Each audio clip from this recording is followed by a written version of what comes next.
one behind you.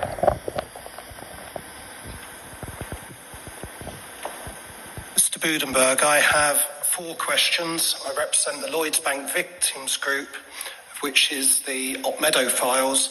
I was also an industry stakeholder advisor on property fraud and money laundering to HMRC, Treasury and Trading Standards. I can tell you there is fraud in those accounts and so on. I also have an apology today from Professor Nigel Harper, who can't be here. And what a shame as a victims group to see Dick Turpin's horse up there. I also represent a bigger group now, which is Project Hague. You can guess where we're going to take things, and that now represents 900 cases. Each case has got 5 to 15 victims. Those are cases against Lloyds Bank, the government, the state, on state failure, also RBS and Clydesdale. The first question that I have, like I say, this is 4 questions, 4 different victims. If the board can please turn to your book, your brochure, and if you can go to page 218 of the annual 2022 report, note 1 states that the report has been done in accordance with the Companies Act 2006, and on page 213, the signatures are of yourself, Mr. Nunn and Mr. Chalmers. Do you stand by that? Are they your signatures? Yes. And are you saying that if there's any fraud or anything in line with the 2006 Companies Act, you will now take responsibility? I think what we're saying is that the accounts were prepared. But you're signing them off. You're the board. Yes, and the accounts were prepared in accordance with all regulations and companies. And as directors, you have to take responsibility and sign those off. We do. Which, if it is wrong, it's a criminal offence. We believe that those accounts you properly believe that, reflect. Okay, that's up to your due diligence. Okay. Now, so my first question is to the Risk Committee, but sadly, Sarah Legg is not here today, and also Catherine Woods. But we've got Mr. Alan Dickinson. Maybe we could substitute Sarah and Catherine for Amanda and Kathy. Maybe they could answer. How is the committee of risk of internal crime being fraud and human rights abuse by your staff? What would the board directors, if it's done by your board directors, your legal teams, your auditors, such as if they put in false annual returns, what happens? What would the other members of the board do in line with suspicious activity reports and Proceeds of Crime Act 2002? If you discovered that people on your board, if there were red flags going up, what would the other board members do? My role as chair is to ensure that proper governance is followed in all respects in relation to Lloyds Banking Group. So what would you do? And I am quite comfortable that we have systems and processes in place that ensure that if those sorts of issues were highlighted, they would be properly taken into account. So if there was red flags going up that any of your board members, you would suspend them? What would you do? I do not believe this is about individual board members. Okay. I think we're talking... If I can carry on there. So in this week's Sunday Post, former banker in RBS asset stripping unit faces prosecution as families battle for compensation. A former banker who was part of the infamous turnaround GRG division of RBS Scotland that crippled thousands of business owners is facing prosecution, criminal prosecution, and lengthy criminal investigation, it can be revealed. This was, at the time, this banker was under Mr. Alan Dickinson. Do you not think with Mr. Dickinson on your board, and knowing that the misperformance and frauds, which I know took place at Lloyds BSU, that red flags should now be going up against Alan Dickinson? I think the question is about NatWest, not about Lloyds. Well, but if you are going to insult one of my colleagues, I feel I have to allow him to give a response. Thank you, Chairman. I would have to say you're wrong, sir. At no time in my executive career at RBS NatWest did I have any reporting line for the GRG group. Thank you. That's not what I've heard. Leading on from that, you was 37 years at RBS, Mr. Dickinson, and I hear that you was the guy over GRG. On page 97 of your annual report, Mr. Budenberg, it shows discrepancies re HBOS and other. There are sums mentioned there on page 97 of 255 million and 790 million. Remediation, is that for criminal fraud? What was it for?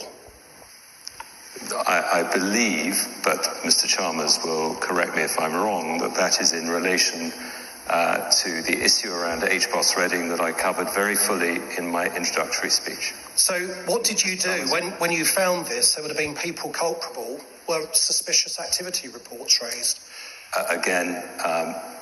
You have to have 3 lines of defence. Mr. Mealham, this happened in 2007, is my understanding. And it's still going on with BSU. We have asked Dame Linda Dobbs to do an investigation into... But is Dame Linda Dobbs not just stalling things like BBRS? Because BBRS, you had a very interesting judge on that one, which I'll come to in a minute, who managed to get paid nearly £1 million to say no to 700 businesses. Dame Linda Dobbs is pursuing her inquiries, and we are providing, as I said earlier, all the possible resource that we can to help her expedite that outcome. Now, I have a meeting with Police Scotland later today with a number of victims. Would Mr. Dickinson or anybody from the board here care to join me? I've also got quite a bit of evidence. If you want to give that evidence to the police, we absolutely encourage... I think what we're talking about, fraud starts it off, but then it's a consequence. And where it goes, it's causation. So now you're not just looking at fraud, Mr. Budenberg, you're looking at the International Criminal Court Act 2001. There's a Scottish version, you've got Article 71F, which is torture. So every time some of our victims see the advert with Black Bess running along from catastrophe, that caused a lot of our victims mental torture. And a lot of them, I'm now aware of over 50 suicide attempts. I'm aware of, with Project Hades on the other banks, we've had one chap put a rope up in a garage and succeed. We had another one put a hose pipe on a car exhaust. He succeeded too. Is this the culture of the bank? And I still haven't got an answer for what these big sums are, because they're obviously being paid out to victims, probably with NDAs. I've got a second question. Like I say, I've got various victims that can't be here today. Some are too ill. Some can't afford it after having their companies broke. Mr. Budenberg, on the Crown Estate's website, for which Crown Estate serves His Majesty the King Charles III, who on 6th of May 2023 this year swore oath to uphold law and accession. Now, a lot of people won't know what the accession was, but it refers to the Bill of Rights 1688, which is a main part of our Constitution. With this, the King has to hold correct administration. Now, that's not been happening. There's a lot of people that swear oath to His Majesty that are not upholding the law. For instance, police officers in the middle of their oath have to swear to uphold fundamental human rights. So 2 that come to mind would be Article 3, torture, and Article 6, right to a fair trial. And as you say, many of the cases come through court, which I'll come on to. Now, the reason I needed... Can I ask how much longer you're going to go on, Mr. Mealham? Well, I've got 4 victims. This takes all my life up. I get phone calls sometimes at midnight. I have people sitting in lay-bys about to kill themselves. I'm doing you a favour. Manslaughter is quite a bad thing. So where I want to go on this is Exhibit 2.1.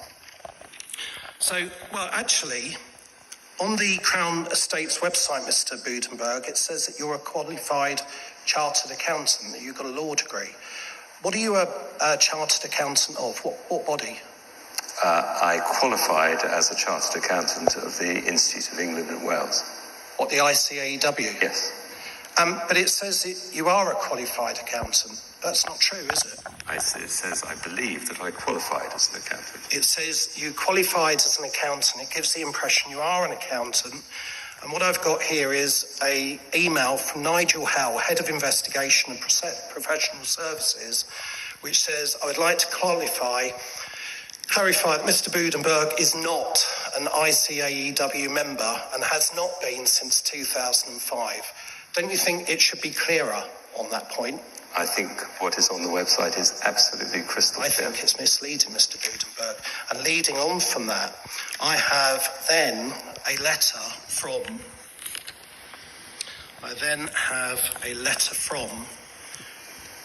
the Archbishop of St Albans.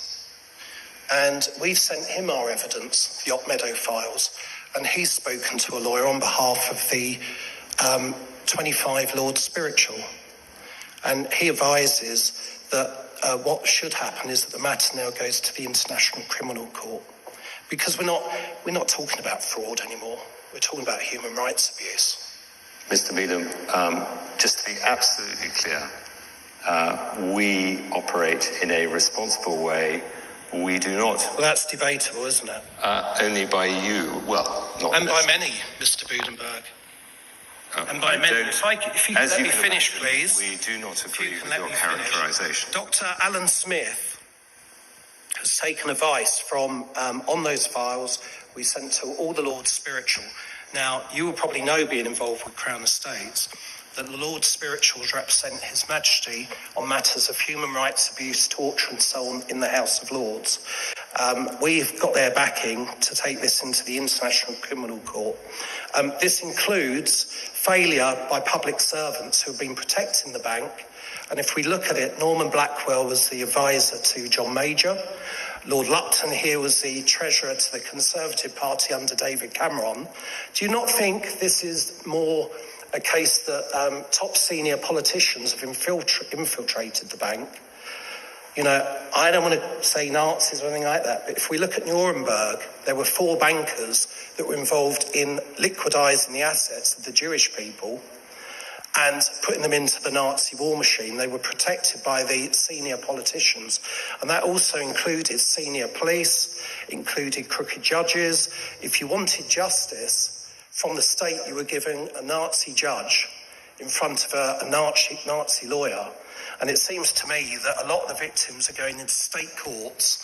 We've seen the evidence. Mr. Mealham, I totally reject your characterisation. I didn't say you were. I didn't say you were, Mr. The implication on I'm just behalf about of history. the people of this we bank. We can learn from history. You mentioned various names with implications. I resent. And I have absolutely no suggestion that people do anything other than operate on the best interests of this bank, its customers and its shareholders. Human rights, and nor does our government. If we look at Priti Patel in November 2014... Priti Patel is nothing to do with Lloyds Banking. Yes, she is. So I'll tell you why. That's where you're wrong, Mr. Budenberg. You see, Priti Patel, when she was Exchequer to the Secretary to the Exchequer in 2014, she spoke about these atrocities down at the Bristol frauds and so on, which included Lloyds BSU. It's in the Hansard. I'll let you have a copy if you want. Now, she said these atrocities, went beyond fraud. They were human rights abuse, and they should be dealt with by the Home Office. She became the Home Office, the Home Secretary. Now, the Home Secretary, when you go to police, and we know Avon Somerset are crooked, we know City of London are crooked. And by the way, it's very interesting that Lloyds Bank do very, very big loans to the policy chair of the City of London Police.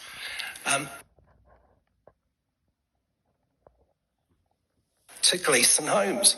But we know that this includes in the cover-up cabinet ministers, police, bankers, lawyers and judges. We caught a judge out colluding with a Lloyds Bank barrister.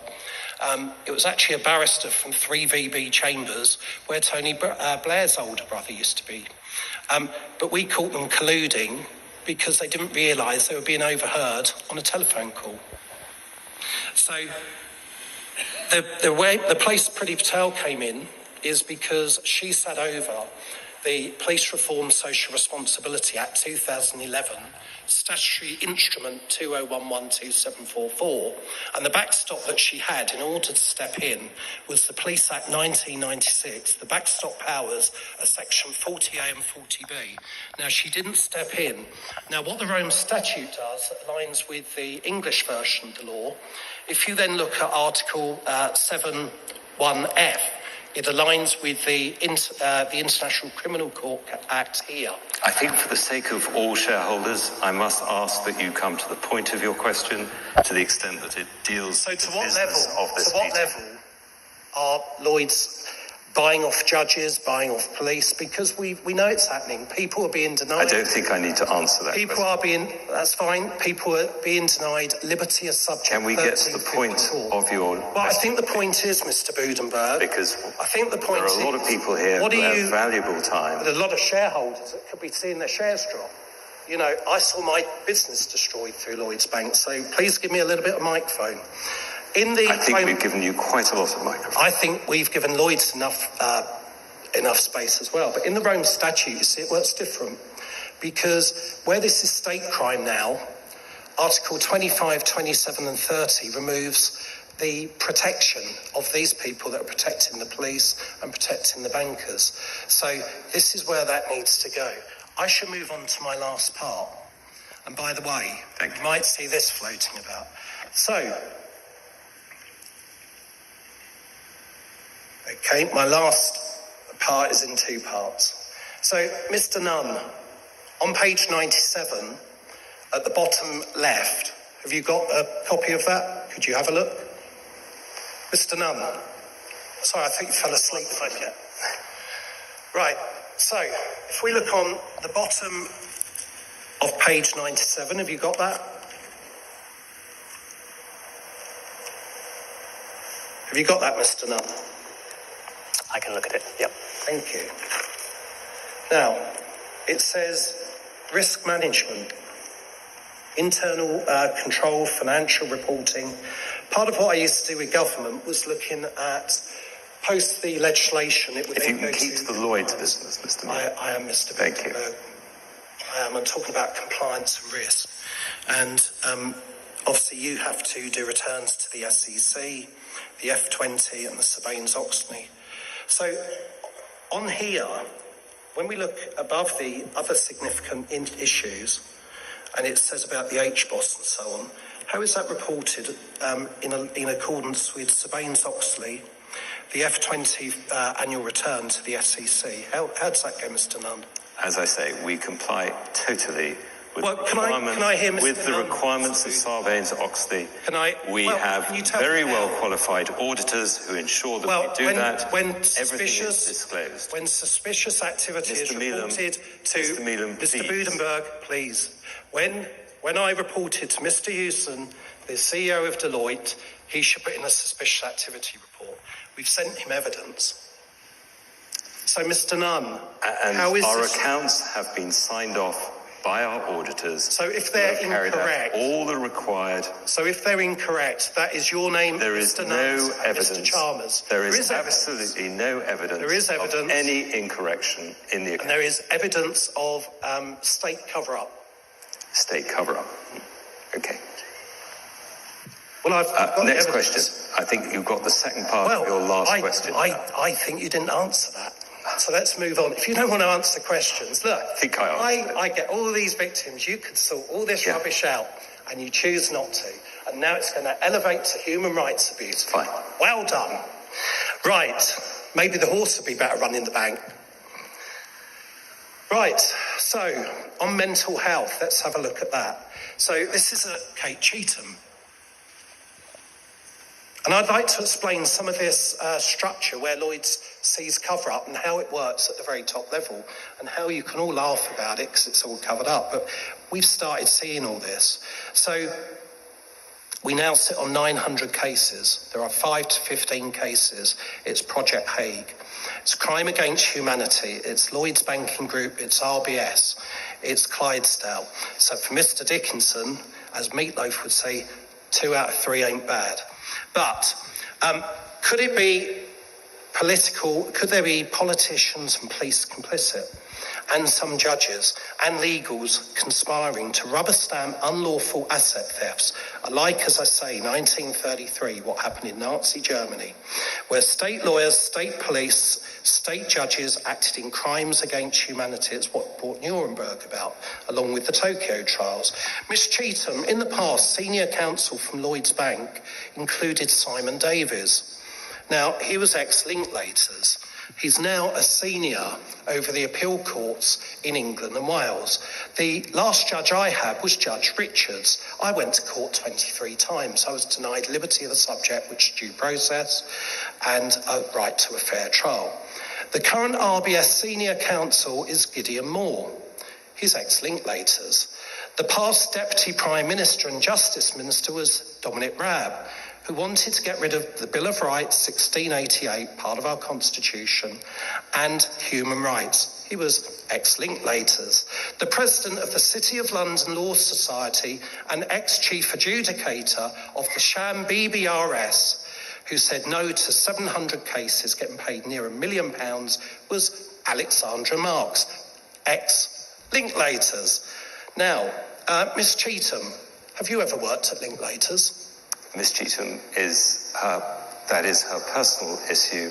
I think there is on record that she worked for Linklaters. Miss Cheetham, did you work for Linklaters? Linklaters is a very fine firm. Can the lady, look. Linklaters is a very fine firm. Mr. Budenberg, could we let Miss Cheetham answer? Miss Cheetham, did you work for Linklaters? Yes, I worked for Linklaters. You did. And now, what position do you now hold? Is it senior counsel? It says she is Company Secretary and Chief Legal Officer of Lloyds Banking Group. Okay. So, unfair trials, mental abuse, asset stripping, unlawful. So, legalese, unlawful, very different things. And we've got ECHR, Article 3, mental torture. We've also got ECR, Article 6.